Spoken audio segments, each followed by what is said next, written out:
Okey, tadi dah sampai stage kita setting duit.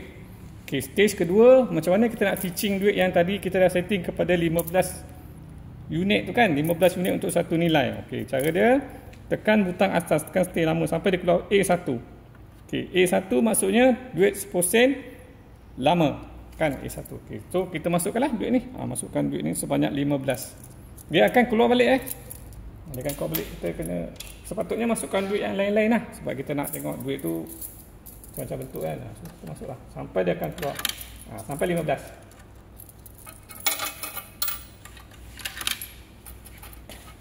Make sure duit yang sama dia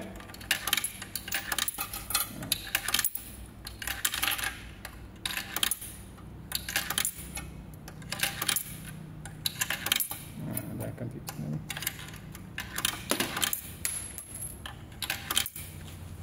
12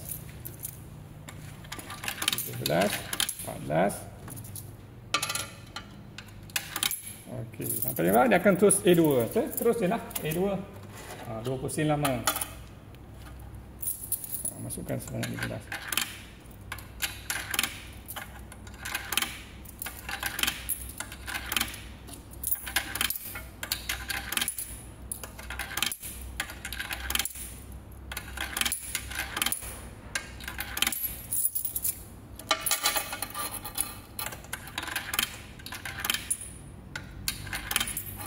Okey, kemudian duit 50% lama.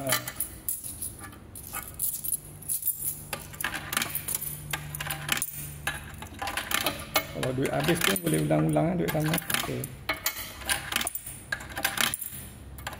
baik-baiknya pakai duit yang lain sebab dia nak storage kan coin tu untuk bentuk dia.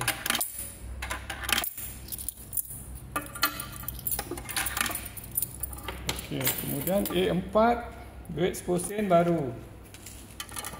10% baru.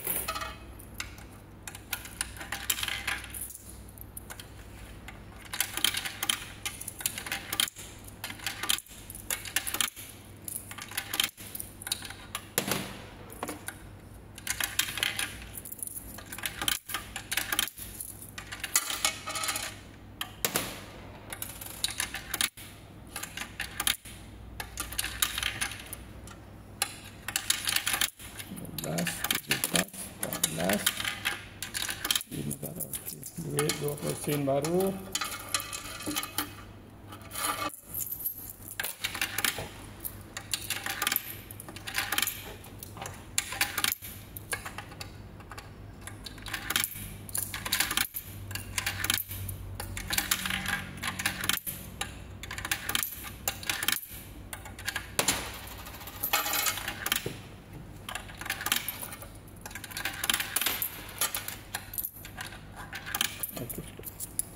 Last kali duit 50% baru.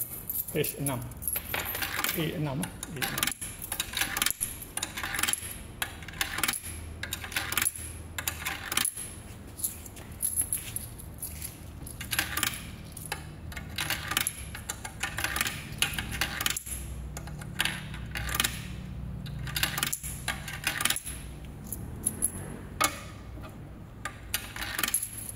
Okey, selesai.